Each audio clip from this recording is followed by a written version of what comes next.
Boa noite a todos, graça e paz do Senhor Jesus aos irmãos. É uma honra ser convidado a estar aqui novamente, trazendo a palavra do Senhor aos irmãos. E também é uma grande responsabilidade ocupar esse púlpito que pertence ao pastor Wilson. Eu quero convidar os irmãos a orar mais uma vez, pedindo a bênção do Senhor. Pai, nessa noite eu reconheço que sou totalmente dependente de Ti, Pai. Eu preciso do Espírito Santo para me ajudar a trazer a Tua palavra de maneira clara, límpida e que edifique os meus irmãos. Obrigado porque essa mesma palavra já tem me edificado. Por isso confio, Deus, que é da Tua vontade nessa noite nos agraciar, Senhor, nesse momento com esta palavra. Eu só te peço que não permita que o vaso imperfeito, cheio de falhas, atrapalhe essa mensagem. Tenha misericórdia da minha vida, tenha misericórdia da vida dos meus irmãos. Em nome de Jesus, peço que o Espírito Santo nos ilumine. Amém. Amém. Salmo 119, versículo 11. Eu convido os irmãos a estarem abrindo as suas Bíblias. E hoje nós vamos fazer um exercício aqui, de abrir em versículo bíblico. Então, o primeiro texto dessa noite, Salmo 119, 11. A palavra do Senhor diz assim: guardei no coração a Tua palavra para não pecar contra Ti. Nessa noite, tenho o propósito de trazer aos irmãos um assunto não tão agradável. Pelo menos não agradável à maioria das pessoas. Eu venho falar sobre pecado. Algum tempo atrás, estava lendo um artigo de Charles Spurgeon, que falava acerca desse assunto, e coloquei alguns insights meus, e pretendo trazer um pouco sobre isso nessa noite. Pecado e os tipos de pecadores que o confessam. Seria o tema da mensagem desta noite. Nós sabemos que existem muitas pessoas que discordam de todo tipo de coisa. Por exemplo, eu soube que o time de futebol aqui da cidade, Ferroviária, foi muito bem esse ano. E o ano que vem vai ser melhor ainda. Mas alguém pode se levantar e falar: não, pastor, eu acho que não. Eu acho que foi mais ou menos, o ano que vem vai ser ruim. Eu posso também dizer que essa cidade aqui tem um clima muito agradável. Alguém pode se levantar e dizer: não, pastor, bom é no sul do país, que é mais frio. Ou outra pessoa se levantar: bom, onde está o pastor Wilson agora, né? É mais quente.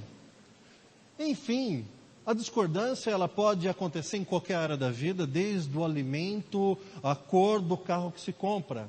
Mas chega num momento que não tem como discordar. Por exemplo, se algum engraçadinho se levantasse e dissesse: olha, pastor, eu discordo de tudo. Aí eu discordaria dessa pessoa. Por exemplo, você discorda da lei da gravidade? Se você discordar, então faça o desafio. Suba num prédio de 10 andares, pule, veja se você tem razão ou não. Alguém pode discordar que o fogo queima. Faça o teste. Coloque a tua mão em cima de uma chama e veja se vai queimar ou não. Simples assim. Mas hoje em dia, ou coisas óbvias como essa, a lei da gravidade e o calor de uma chama de fogo, são fichinhas perto do conceito de pecado na cabeça, na mentalidade do ser humano. E eu não digo isso das pessoas que não conhecem a Deus, mas também daquelas pessoas que conhecem a Deus. Pecado hoje é tido como algo medieval, época das trevas, 1200, 1300. Pecado hoje é considerado algo normal, normatizado, todo mundo faz e faz a rodo, e tanto faz, é comum, é normal. Outras pessoas não querem ouvir sobre o pecado. Por quê? Já se tornou uma palavra tabu. Pecado, tanta coisa para falar, né? Por que esse pastor vem lá de São Carlos para falar de pecado? Por que não vem falar de prosperidade? 10 passos para ficar rico. Poxa vida, tem tanta coisa, prega sobre alegria. Por que pecado? Não queremos, nossa vida já é tão conturbada, por que pecado? Obrigado, meu querido. Mas se faz necessário que todas essas pessoas que duvidam do poder destrutivo, maléfico do pecado e as consequências que o pecado traz na vida do crente, sejam exortadas e convidadas a enfrentar essa questão de frente. Por isso, nessa noite, eu trago para vocês não apenas um texto, mas vários textos que vão mostrar para nós, nessa noite, os vários tipos de pessoas que confessam o pecado, que até entendem que pecaram, mas como elas se comportam em relação a isso. Vamos supor que todos nós aqui entendamos que o pecado, ele é mau. Ele separa o homem de Deus, ele é ofensivo, ele é nojento em relação ao nosso Deus que é santo, puro. Vamos supor. Então eu convido os irmãos a abrirem suas Bíblias em Êxodo 9, versículo 27.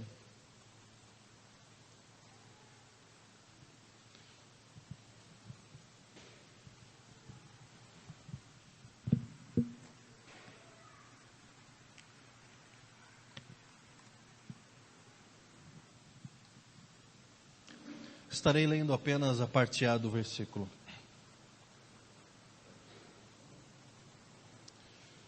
O texto diz assim: Então o faraó mandou chamar Moisés e Arão e disse-lhes: Desta vez eu pequei.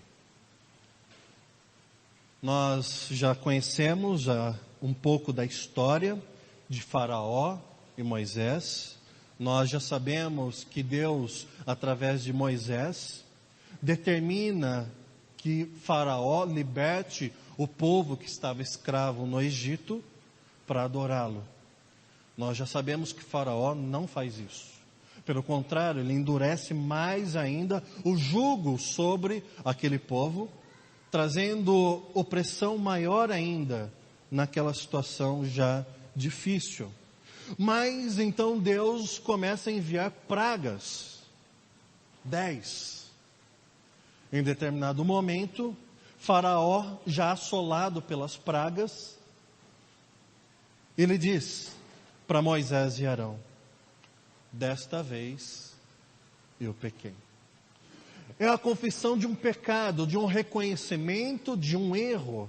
Porém, o homem, Faraó, ele tinha um coração endurecido. Era o tipo de pecador que confessa o seu pecado, não porque se arrepende do seu pecado, não porque entende que o seu pecado faz mal,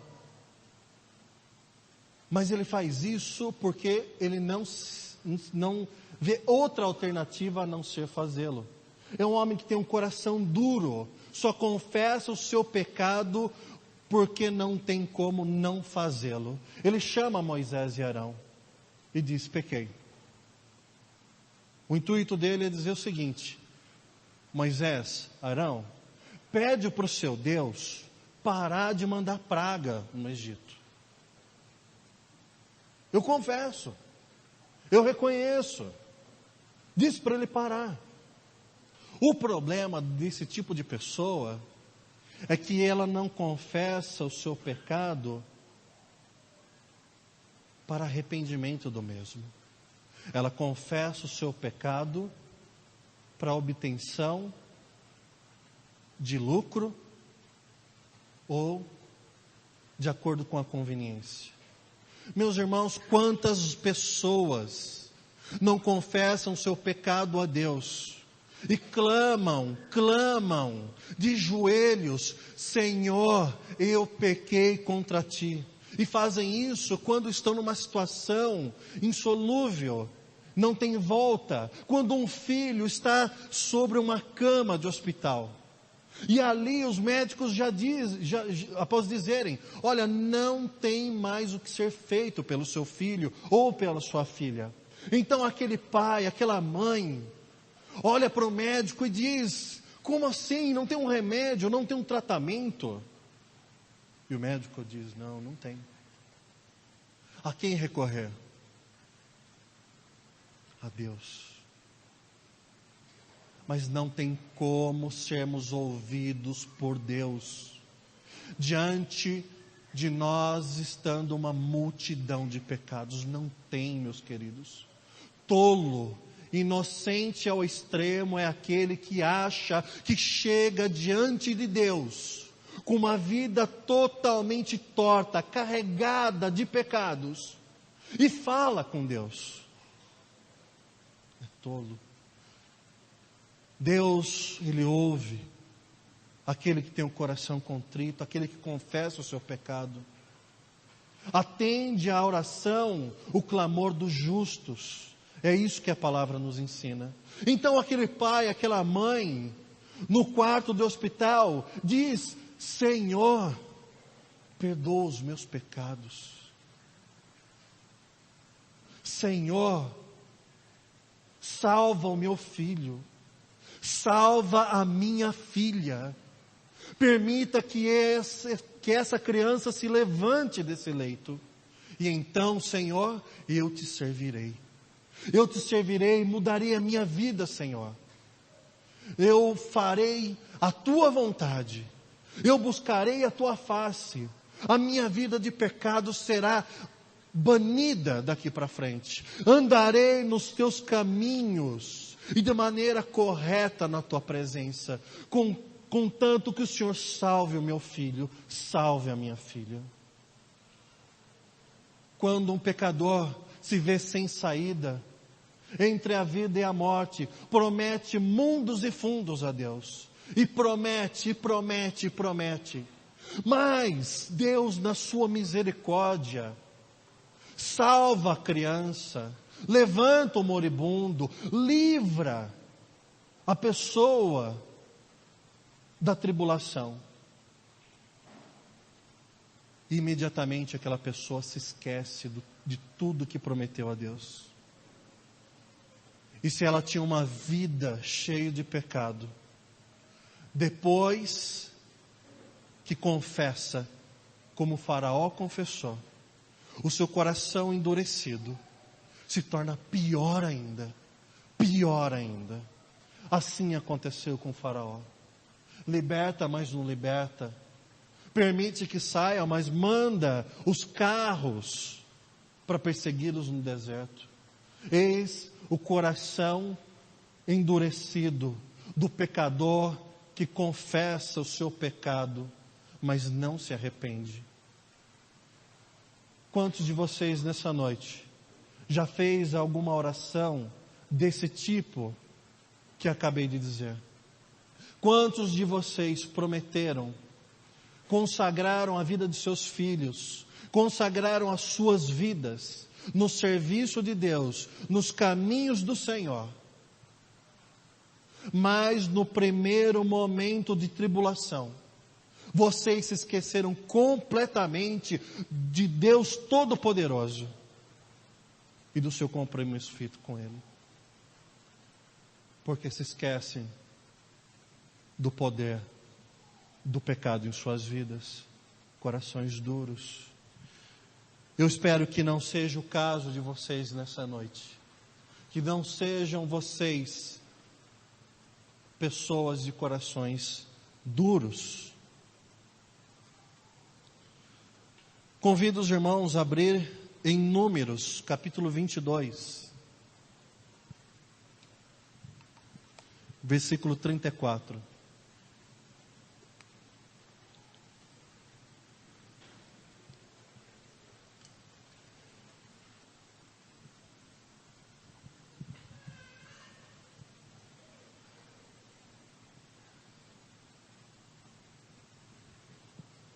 Números 22, versículo 34, apenas a parte A também. Balaão disse ao anjo do Senhor: pequei. Balaão, um homem com coração dúbio, um homem que ele é capaz de fazer grandes coisas em nome de Deus, e ao mesmo tempo, logo a seguir, faz coisas totalmente contrárias à vontade desse Deus. Um homem que tem o seu coração dividido entre o mundo e o Senhor.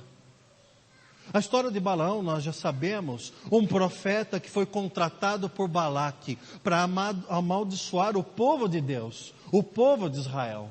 Então Balaque manda chamar Balaão e diz: Balaão, amaldiçoa esse povo. Balaão atende à voz do rei Balaque, e ele vai e sobe numa montanha, e do alto da montanha Deus diz: Balaão, você não vai amaldiçoar, você vai abençoar esse povo. Então do alto da colina ele diz coisas maravilhosas sobre o povo. Ele chama a bênção do Senhor sobre o povo de Israel. Ele fala palavras que grandes profetas da Bíblia não ousaram falar. No alto da colina, é um homem de Deus, fala palavras que saem da boca do próprio Deus. Mas ele desce a colina. Ele desce a colina e no pé da colina ele se encontra com Balaque. E ali, tudo que viveu no alto do monte se esquece completamente, pois o seu coração novamente é movido pela ganância e pelo desejo de fazer a vontade de Balaque, de fazer a vontade do mundo. Então, novamente, ele se coloca em sujeição de amaldiçoar Israel. No alto da colina, homem de Deus; no pé da colina, homem do mundo. Coração dúbio. Um homem que não dá para saber se é crente, se não é crente. Depende do dia da semana. Ou será que não é assim também conosco? Não vemos pessoas que se dizem cristãs, confessam Jesus Cristo como seu Senhor e clamam pelo sangue derramado na cruz, e no domingo se ajoelham, se emocionam com os cânticos, oram, leem a palavra, abraçam os irmãos, esperam os irmãos na porta e diz: Deus te abençoe, meu querido, Deus te abençoe, minha querida, louvado seja Deus, aleluia. Mas encontra esse homem, essa mulher no meio da semana e faça uma visita surpresa em sua casa, em seu negócio, em seu trabalho, e verás ali não um crente no Senhor, mas um dos piores mundanos sobre a face da terra. No domingo, palavras com doce de mel brotam dos seus lábios. Durante a semana, palavras indizíveis em nossos meios. No domingo, comportamento exemplar, digno do nosso Deus. Durante a semana, comportamento execrável, uma vergonha de ser reproduzido.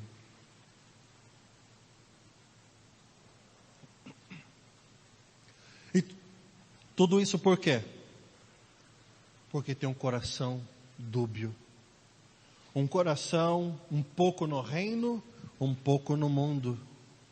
Dependendo da situação, se comporta de um jeito. Dependendo da situação, se comporta de outro totalmente diferente. Espero que não seja o caso de vocês, de nenhum de vocês aqui nessa noite. Que vocês sejam homens e mulheres de Deus, constantes em teus testemunhos. Como vocês se comportam aqui na casa do Senhor. Que o comportamento de vocês também seja igual no trabalho de vocês, na faculdade, no colégio. Que se alguém visitá-lo de surpresa no meio da semana, que você não tenha vergonha de receber, ou preocupação de receber essa visita inesperada. Que a tua casa seja mantida com os mesmos parâmetros que você se comporta e mantém a casa do Senhor. Balaão não. Balaão não é exemplo para nós. Convido também os irmãos a abrirem em 1 Samuel capítulo 15, versículo 24.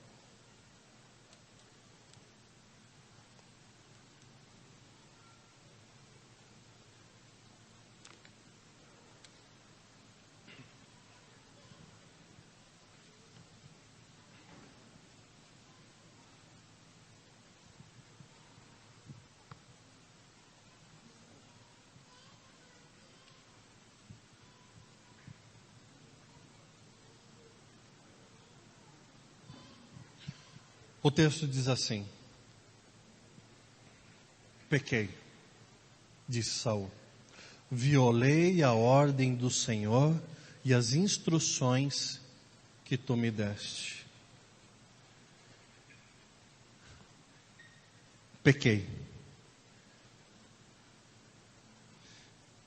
Saul, um homem que tem um coração falso. Se Balaão tinha o seu coração dividido, Saul, ele é integralmente falso. Um homem que diz, pequei, ele diz ao profeta, pequei, violei a ordem do Senhor e as instruções que tu me deste. Ele não faz isso porque está arrependido. Não, jamais. Ele mente com seus lábios. Não são palavras sinceras que brotam de um coração quebrantado que reconhece o seu pecado, mas são palavras falsas para mascarar o seu pecado, para desviar a atenção do furor de Deus, a ira de Deus sobre o seu pecado e sobre si, como pecador. Falso. Cheio de desculpas esfarrapadas. Não é um homem que é capaz de reconhecer o seu erro, mas ele empurra o erro para as outras pessoas. Ele não erra. Não é esse, eu pequei, tipo assim, pequei porque fui obrigado a pecar. Pequei porque não tinha como não pecar. Pequei porque me conduziram ao pecado. Então eu confesso, fazer o quê? Mentiroso, falso, hipócrita, cheio de desculpas. Ele era rei sobre Israel. Ele mandava e desmandava. Ele tinha um poder para que se cumprisse as suas ordens. Mas Saul, ele é um homem mentiroso, um homem falso, que tenta justificar as suas ações. É um homem que chama Davi e diz coisas maravilhosas sobre Davi. O chama para sua corte. Pede para Davi, toque para mim, coma da minha mesa, para logo a seguir lançar uma lança para tentar matá-lo. Chama Davi novamente, venha para perto de mim. E logo em seguida, manda matar Davi. Um homem que não é confiável, que o seu semblante diz uma coisa, mas as suas palavras têm outro significado. É o falso amigo, é o falso crente, é o mentiroso. Uma pessoa que não se pode confiar. Uma pessoa que concorda de imediato, mas da mesma maneira que concorda, discorda a seguir. O Charles Spurgeon tinha uma ilustração que dizia o seguinte: esse tipo de homem tem um coração de borracha, um coração elástico.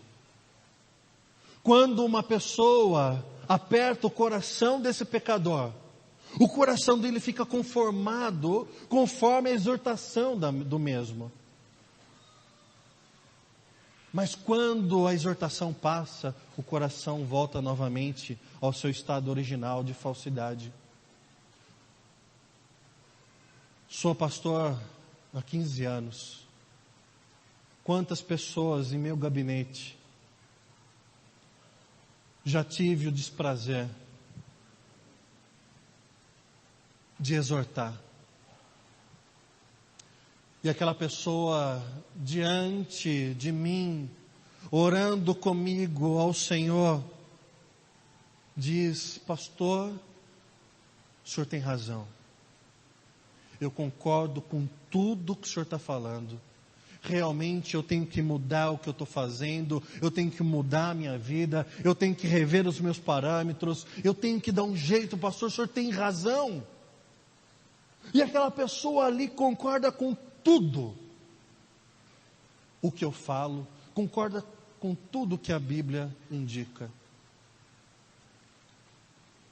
A pessoa se levanta da cadeira, fecha a porta do gabinete pastoral, e nem desceu as escadas, já está fazendo tudo diferente. Se passa uma semana, 2, chamo novamente a pessoa para conversar. Meu querido, minha querida, mas nós não conversamos aquele dia sobre isso e sobre aquilo, e você, meu querido, minha querida, você não concordou. É verdade, pastor. O senhor tem razão. O senhor tem toda a razão. E depois de 1 hora conversando, o coração moldado pela palavra de Deus, fecha a porta. Não chega na porta da igreja. O coração volta novamente no que estava antes.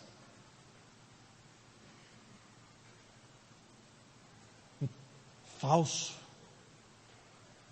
Diz as coisas para agradar, mas não pratica aquilo que prega, aquilo que fala, aquilo que concorda. Talvez nessa noite não seja o caso dos irmãos, onde eu diga para os irmãos, para as irmãs, o pecado é um obstáculo tremendo em sua intimidade para com o Senhor. O pecado é uma afronta ao nosso Deus e é mote de escárnio na boca dos incrédulos. Não creio que os irmãos irão concordar comigo, com a palavra do Senhor, melhor dizendo, e sairão dessas portas e farão tudo o contrário do que eu disse até agora. Espero que não seja o caso dos irmãos.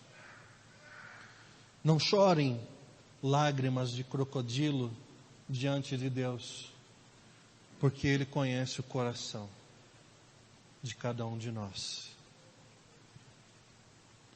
Convido os irmãos também a abrirem em Josué capítulo 7, versículo 20.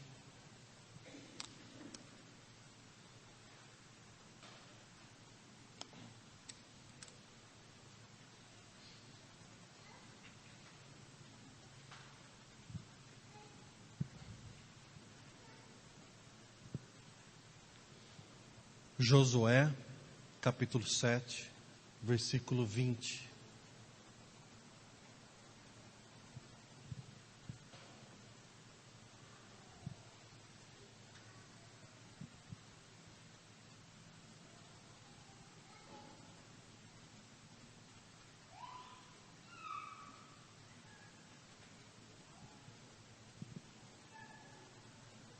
O texto diz assim: Acã respondeu: é verdade que pequei contra o Senhor, o Deus de Israel. Mais um pecador que confessa o seu pecado, mas esse pecador, ele confessa porque ele foi coagido a fazê-lo. Ele não queria fazer. Quem é Acã?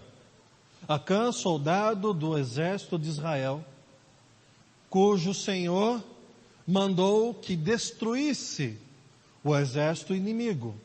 E daquela guerra, daquela luta, não se trouxesse nada para o acampamento de Israel.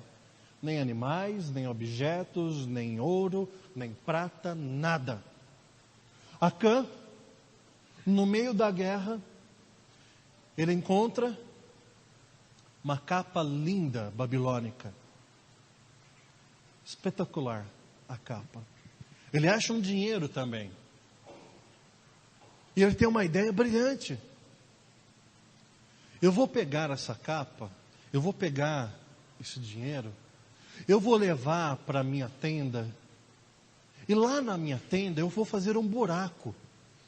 Então eu vou enterrar essas coisas dentro da minha tenda, e depois de um tempo eu desenterro e está tudo certo. Tudo certo para ele, né? Para o povo de Israel nada certo. Israel derrota exércitos enormes, mas vai lutar contra um exército pequeno, muito pequeno. Não apenas perde, mas muitos homens morrem. Então Josué fica preocupado. Como? O Senhor tem nos ajudado. O Senhor tem vencido as batalhas por nós. O Senhor não é mais conosco? Não somos mais nós agora, povo de Deus? O que está acontecendo? Óbvio que está acontecendo. Pecado. O pecado está no meio do arraial de Israel. Quem pecou? Levanta a mão quem pecou. Ninguém levanta. Outra chance. Quem pecou? Levanta a mão. Confessa o seu pecado. Não está certo essa história. Deus não está abençoando. Ninguém levanta a mão. Tudo bem, não tem problema. Vamos fazer um sorteio. Coloca aqui todas as famílias, as cabeças dos clãs. Coloca aqui, vamos fazer um sorteio. E através do sorteio Deus vai mostrar quem pecou. E começou o sorteio. Fico imaginando o alívio do nome quando vai tirado para fora. E o clã, o chefe do clã fala: ufa, não foi a gente. Não foi de casa. Aí tira lá. Puxa o nome. Não é. Descarta. Outro nome. Quem vai ficando na sacolinha já vai ficando preocupado, né? O sorteio vai rolando. Final. Fico imaginando os dois finais, né? Tem Acã e um outro. Eu não sei se fica preocupado, né? Acho que todo mundo fica, mas o outro falando: eu não fiz nada. Estou tranquilo. Sobra quem?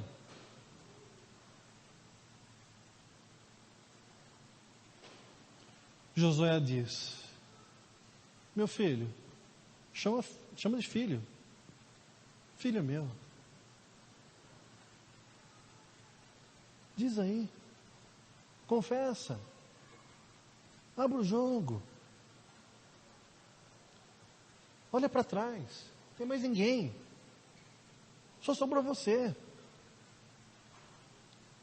Aí ele olha. Só tem ele. Vai apontar o dedo para quem? Não tem para quem apontar o dedo. Só tem ele.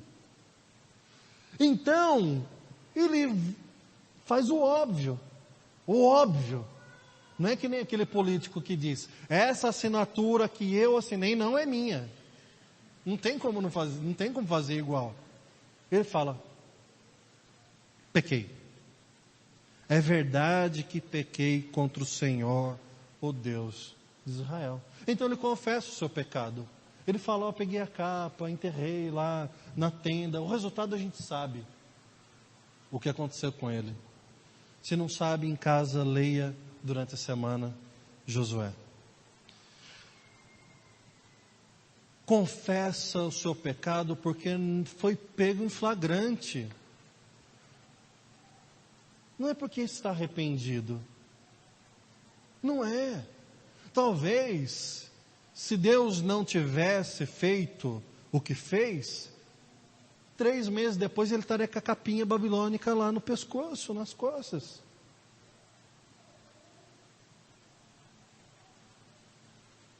Sem problema nenhum.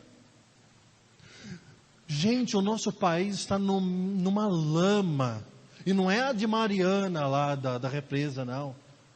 Muito pior. Corrupção, roubo. Quando você para e pensa, não tem mais de onde sai notícia que o fulano roubou, aparece o fulano que roubou. Não tem mais. Ah, mas é lá no Congresso. Mas no meio do povo de Deus, é diferente. É diferente. Pessoas que convivem com seu pecado todos os dias, como se nada tivesse acontecido. Crentes, homens e mulheres de Deus, que têm em seus bolsos dinheiro que não lhes pertence. Patrões, crentes, que se comparado, pessoas do mundo, seria motivo de vergonha. Oprime o seu empregado, seu funcionário. Funcionários crentes, que não honram o seu emprego. Chegam atrasados, saem mais cedo, levam atestado, sem estar doente. Faz corpo mole no trabalho, ao invés de estar trabalhando, está no Facebook.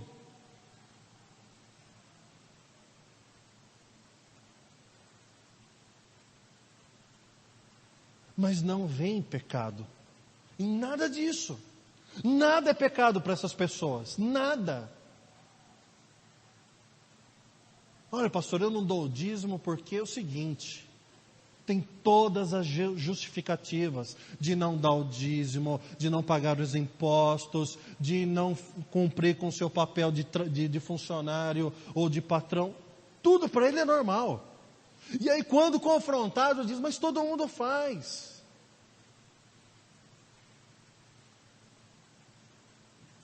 Aliás, ele diz isso quando não tem jeito, né? Porque se ninguém souber, melhor. O pecado dele está guardado na casa dele. Ouvi dizer, não vou falar que é verdade, porque eu acho muito absurdo, mas ouvi dizer, espero que não seja verdade, que tem marido crente que bate na esposa. E no domingo vem no culto. Levanta a mão e diz, aleluia. Ouvi dizer. Espero que não seja verdade. Acã, ele tem um coração que confessa o pecado, mas não reconhece o seu pecado até que seja coagido a fazê-lo. Quando não tem mais jeito, não tem mais como. Está aqui, ó, a fotografia do seu adultério. Não tem como falar, não, essa pessoa na foto não sou eu. Não tem jeito. Espero que não seja o caso de nenhum dos irmãos aqui, nessa igreja. Ponto 5. O homem que confessa o seu pecado através do desespero. Mateus 27, versículo 4.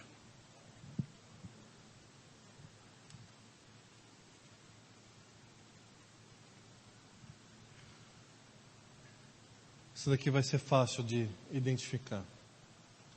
Pequei, pois traí sangue inocente. Apenas a parte A do versículo. Pequei. Você percebe? Pequei, pequei, pequei. E cada um diz essa palavra com um sentimento diferente. Aqui quem diz isso é Judas, o Iscariotes. Ele diz: pequei, pois traí sangue inocente. Nós já sabemos a história desse homem. Um dos 12 apóstolos comia na mesma mesa que o Senhor. Recebeu as mesmas missões que os companheiros de apostolado. Um homem que viu a glória de Deus derramada através dos gestos, das ações do próprio Mestre. Ele estava no barco quando Jesus andou sobre as águas. Ele ajudou a carregar os cestos quando Jesus multiplicou os pães e peixes. Ele expulsou demônios em nome de Jesus. Ele bebeu do vinho que Jesus transformou a partir da água. Ele experimentou de primeira mão o que era estar próximo ao Salvador. Mas esse homem, ele peca. Ele peca porque ele vende seu mestre por 30 moedas de prata. E esse pecado aqui, essa confissão de pecado, não é porque ele vendeu por 30 moedas de prata. Tanto é que ele vai lá, ele devolve, ele pega as 30 moedas, joga no templo e diz: olha, eu pequei, traí sangue inocente. Mas não faz isso por ter traído Jesus. Ele faz isso porque não era tudo isso que ele esperava que acontecesse. No seu coração maquiavélico, talvez ele pensasse: eu pego minhas 30 moedas de prata, os líderes religiosos prendem Jesus, batem em Jesus, humilham um pouco Jesus Cristo, depois libertam. Como se fosse pouco, né? Como se fosse pouco. Ele não se arrepende do seu pecado, mas ele tem um remorso tão grande, e é remorso a palavra. Tipo assim, como eu não calculei todas as variantes, todas as possibilidades, como eu não previ que eles iam matar Jesus Cristo. Eu achei que eles iam bater, iam humilhar, mas não matar. Não, matar é muito.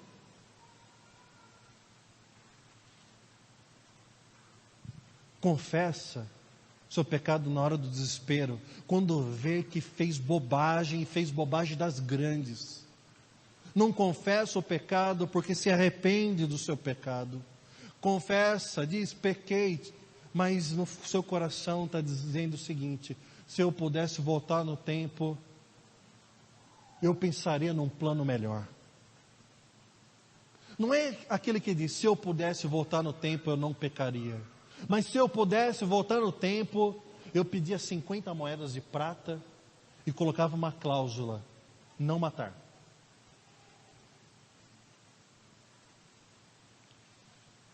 Que pecador é esse? Que confissão de pecado é essa? Que tenta manipular.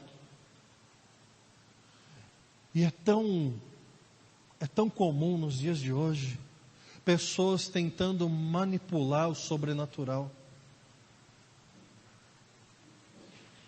E quando a coisa não dá certo, já nem confessam: eu pequei. Já coloca a culpa no diabo. Seu casamento está ruim, a culpa não é sua, é do diabo. Está ruim financeiramente? Não é que você está comprando bastante, não. Black Friday foi lá e gastou o que não tinha. Né? A culpa é do diabo. Eu tenho certeza que é o próprio Satã que gerencia os cartões de crédito.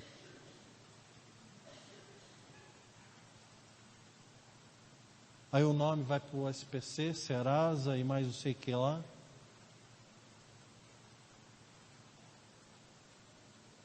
Aí alguém descobre. Ou a pessoa fica atolada de dívida. O que ela faz? Reconhece: pequei. Pequei. Eu devia ter pedido um empréstimo pessoal.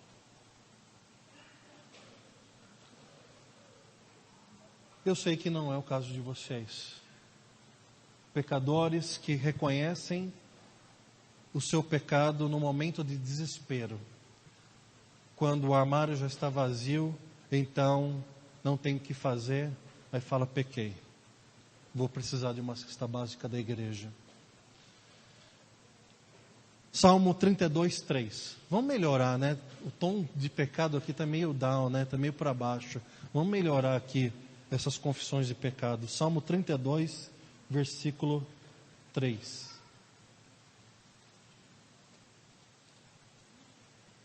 Que eu tenho certeza que se aplica aos irmãos.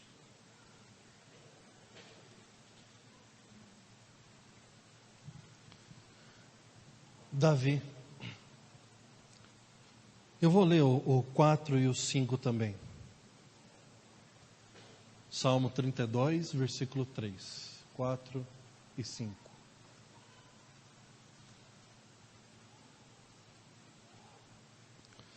Enquanto eu mantinha escondidos os meus pecados, o meu corpo definhava de tanto gemer.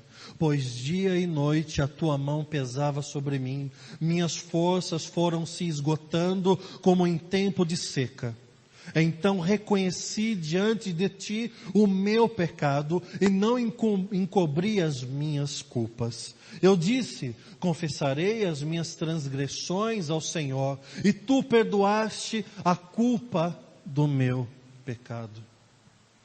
Esse é o homem que tem o coração que ele é quebrantado, e a sua confissão de pecado é baseado nesse coração quebrantado. E o que é um coração quebrantado? É aquele que é espedaçado, despedaçado por Deus, e ali em migalhas, olha e diz: como juntarei novamente o meu coração? Como conseguirei viver totalmente destruído pela ação do pecado na minha vida? Como ousarei orar ao Senhor, até mesmo para agradecer? Como ousarei invocar o nome de Deus, sem antes dizer para Deus: Senhor, eu pequei, e o resultado do meu pecado tem me feito tanto mal.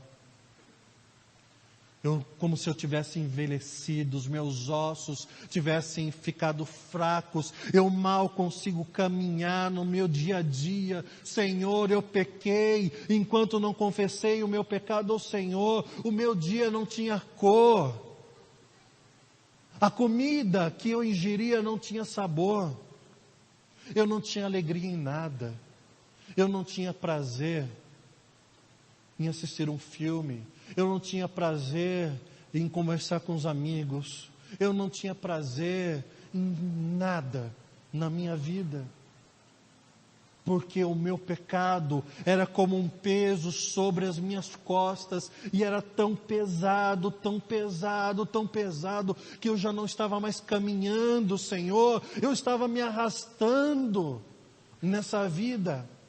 pois eu sei que ofendi a Ti. Estou destruído, eu não tenho forças, acabaram-se as minhas forças, porque o pecado, como um sanguessuga, tem minado as minhas forças. Então, Senhor, eu quero lhe pedir perdão, eu quero confessar o meu pecado a Ti, eu quero me libertar do meu pecado, pois eu sei, eu não duvido do poder destruidor do pecado em minha vida. Eu não sou aquele que duvida das coisas, principalmente das coisas importantes como essa. Eu reconheço, e eu não tenho, eu, como sendo teu servo, eu não posso fazer outra coisa, eu não posso viver carregando esse pecado. Eu não posso fazer como Acã, cavar um buraco, colocar o meu pecado e fingir que ele não existe. Eu não posso fazer como Saul, colocar a culpa do meu pecado em outras pessoas. Eu não posso ser falso. Eu não posso ser como Balaão, estar bem com Deus e estar bem com o mundo. Não dá. Um coração quebrantado.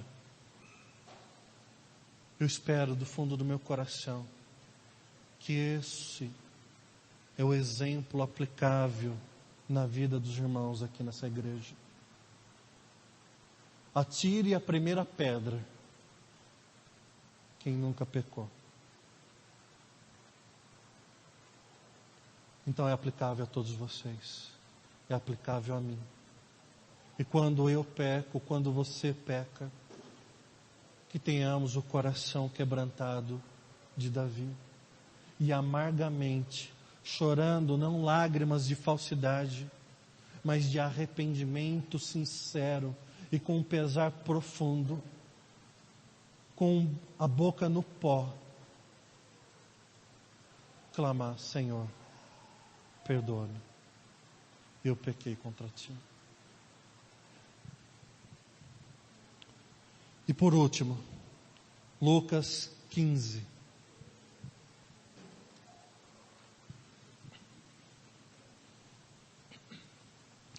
Lucas 15, a partir do versículo 11.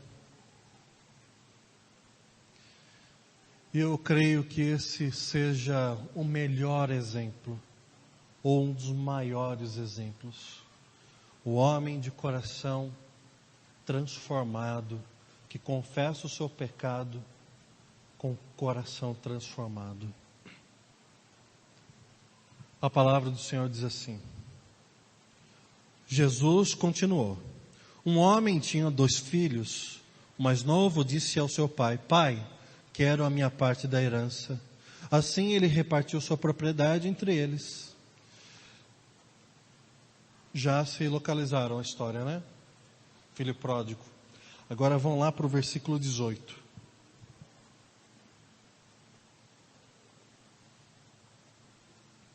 Eu me porei a caminho e voltarei para meu pai e lhe direi: Pai, pequei contra o céu e contra Ti. Essa é a confissão do filho pródigo. Nós já sabemos que esse jovem, um belo dia chegou ao pai e disse: Pai, eu quero a minha parte da herança. Pai, o senhor não morre. O senhor está demorando para morrer. Enquanto o senhor não morrer, eu não pego o meu dinheiro. Eu quero a minha parte. Não faz de conta, pai, que o senhor morreu para mim. Vende o que o senhor tem, dá o que me compete, e eu vou cair no mundo. E é isso que o pai faz. Ele vende a fazenda, vende a propriedade, dá o dinheiro para o filho mais novo, e o filho sai ao mundo com a sua herança. E com o dinheiro na mão, deixando o pai para trás, a família para trás, ele gasta o seu dinheiro em jogos, comida, bebida, mulheres,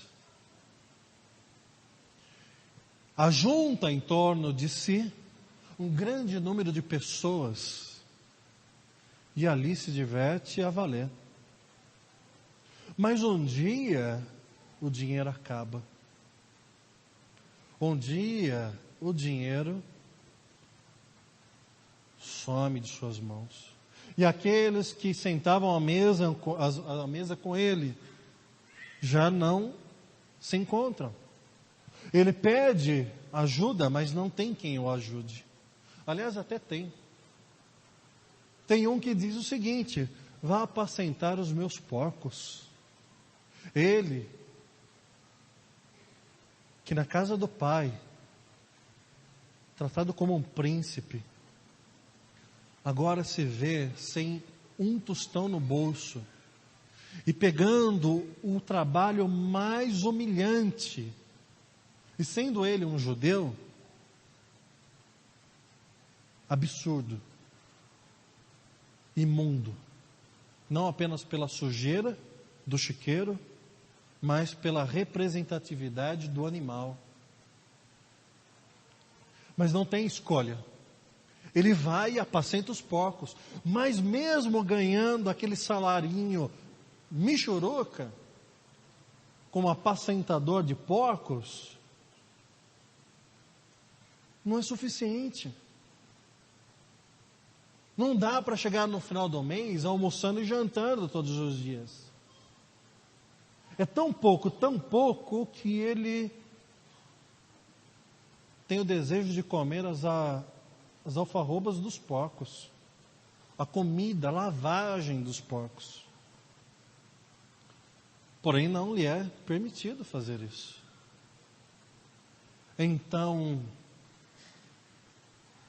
os olhos se abrem. Os olhos daquele jovem se abrem e ele percebe o tamanho da maldade que ele fez. Ele percebe o caminho torto que ele procurou para si. Ele percebe a situação deplorável em que se encontra. Ele abre os olhos e, como uma novidade, ele percebe a situação que ele está. E se lembra, na casa do meu pai não era assim. Até os empregados comiam muito melhor do que eu estou comendo aqui. Viviam muito melhor do que eu estou vivendo aqui. Eram tratados com dignidade muito maior do que estou sendo tratado aqui. O que eu fiz? O que eu fiz contra o meu pai? O que eu fiz contra a minha família? Então ele volta. Ele volta. Ele não volta saltitante, cantando, assoviando. Ele volta com cabeça baixa, ensaiando um discurso. Quando chegar em casa, vou dizer: pai, não sou digno de ser chamado teu filho. Pequei contra o céu, contra ti. Me dá um emprego. Deixa ser um funcionário teu, um empregado teu. E eu já vou ser feliz. Eu não quero mais nada do que isso. Aquele que queria tudo, até a morte do pai, a sua herança, é o mesmo que volta, não quer nada. Reconhece a bobagem que fez, o tamanho do seu pecado. O tamanho do seu pecado. Nós, principalmente os batistas, creio eu, somos ensinados desde pequeno que não existe pecadinho, pecadão. Certo? Aqui não. Pelo menos lá a gente ouviu bastante isso. Não existe pecadinho, pecadão. E eu achava isso também.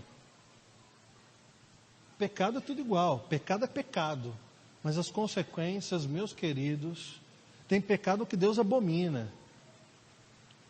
E tem pecado que abrange uma quantidade enorme de pessoas. e eleva a situação num nível muito alto. É o que aconteceu com esse jovem. Ele faz a maior bobagem do mundo. Mas a gente percebe, quando ele volta, o pai diz o quê? Vem cá, meu filho. Me dê um abraço. Você estava morto e reviveu.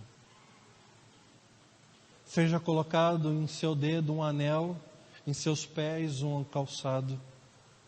Coloque a melhor túnica, mande matar o melhor novilho. Esse meu filho tinha se perdido, mas agora foi achado. Estava morto, mas agora está vivo, reviveu. Venha, se alegre, celebre conosco.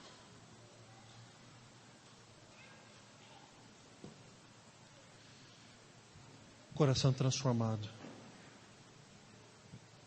Cada um de nós temos a oportunidade diante do nosso Deus, independente do pecado que você praticou.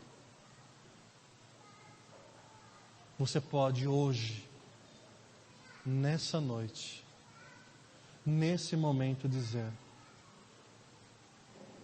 Pai, eu pequei. Eu pequei contra Ti. Eu não sou digno de ser chamado filho Teu. Tem misericórdia da minha vida. Sendo essa uma parábola, o pai que recebe o filho é nada mais, nada menos que o próprio Deus. E se você confessar o teu pecado com o coração quebrantado, com o coração transformado, Ele não apenas irá perdoá-lo, mas irá confortá-lo, ajudá-lo, renová-lo. Que assim seja. Em nome de Jesus. Convido os irmãos a ficarem em pé. Baixe tua cabeça. Feche os teus olhos. Nessa noite vimos alguns exemplos de pecadores que confessam o seu pecado de acordo com o coração que pertence, que possui. Mas no final das contas, que cada um de nós, filho, filha de Deus, possamos agora olhar para dentro de nós e ver se em nossas vidas não temos capas enterradas, não temos variações de comportamentos em cima da colina, embaixo da colina. Não prometemos e depois esquecemos de nossas promessas. Que não sejamos nós pessoas que pecam e não se importam pelo seu pecado, mas que nessa noite, em nome de Jesus Cristo, os nossos corações sejam quebrantados e nós venhamos a confessar diante de Deus: Pai, eu pequei. Pai, eu pequei. Perdoa-me. Perdoa-me. Eu quero ser um filho e uma filha que te agrada. Eu quero honrar e glorificar o teu nome, hoje e sempre. Senhor, Deus Todo-Poderoso, me junto aos meus irmãos e clamo a Tua misericórdia sobre a minha vida, Deus. Que não tenhamos nós condutas que possam ser recriminadas por Ti, como alguns citados nessa noite. Mas se há em nós algum caminho mau, esquadrinha o nosso coração, nessa noite nos mostra. Se tem alguém que temos ofendido, Pai, nos mostra, nos ajuda a pedir perdão a essa pessoa.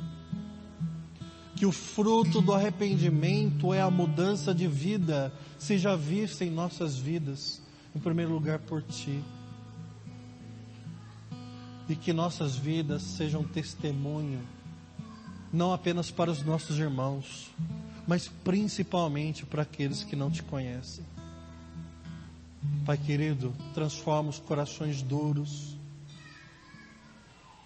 renova, cura.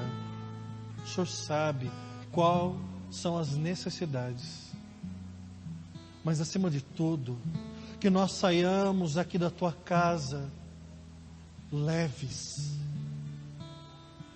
completamente soltos, livres das amarras do pecado. E dessa maneira, o nosso louvor terá um som diferente, as nossas palavras um sabor diferente, o nosso olhar um brilho diferente, e o nosso amor por Ti será muito mais profundo. Eu Te peço essa bênção sobre as nossas vidas, no nome de Jesus Cristo, Teu Filho. Amém.